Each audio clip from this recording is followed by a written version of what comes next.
સોમનાથ છે. અમે બરોડા ગુજરાતથી કાશ્મીરના પ્રવાસે આવ્યા હતા, પરંતુ અમે 18 તારીખે અહીંયા આવ્યા છે.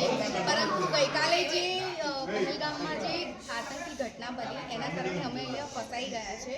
એટલે અમે ગુજરાતમાં સંપર્ક કરવાની કોશિશ કરી હતી. તેથી બરોડાના વોર્ડ નંબર 16ના કોર્પોરેટર સ્નેહલબેન પટેલ અને સાંસદ હેમાંગ જોશીએ અમને ખૂબ સારો સપોર્ટ કર્યો છે અને અમારી જાણકારી જે છે તેમને સંસદ સુધી પહોંચાડી છે. પણ અમે હવે વિનંતી કરીએ છીએ કે અમને બને ત્યાં સુધી જલ્દીથી જલ્દી અમને ગુજરાતમાં લઈ આવે, એટલે અમારી ચિંતા ઓછી થાય. અને કેટલાય દિવસથી અમે અહીંયા જ છીએ, એટલે હવે અમારે ત્યાં બરોડા ગુજરાત પાછું આવવું છે. મારી સાથે બીજા 17 મેમ્બર્સ છે.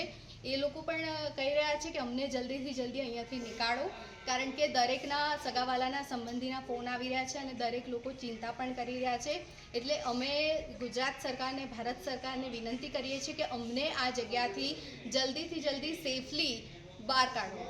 અમને ગુજરાત પાછું આવું છે, તો મહેરબાની કરીને જલ્દી વ્યવસ્થા કરી આપો તો સારું.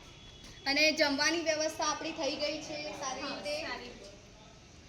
જમવા માટે અમને અજય મોદી ટ્રાવેલ્સ તરફથી ખૂબ જ સારું અમને જમવાનું મળી ગયું હતું. તેમને એક વિડીયો અમને મોકલાવ્યો હતો કે જે પણ લોકો ગુજરાતી ત્યાં ફસાયા છે તેમના માટે અજય મોદી ટ્રાવેલ્સ તરફથી જમવાનું મળી ગયું છે. એટલે અમે સારું ખાવાનું અમે ખાઈ શક્યા છે. એટલે એમનો ખૂબ ખૂબ આભાર છે કે અમારા માટે આટલા દૂર સુધી પણ આટલું સારું જમવાનું એમને અવેલેબલ કરાવડાવ્યું. એટલે એમનો પણ અમે ખૂબ જ આભાર માનીએ છીએ.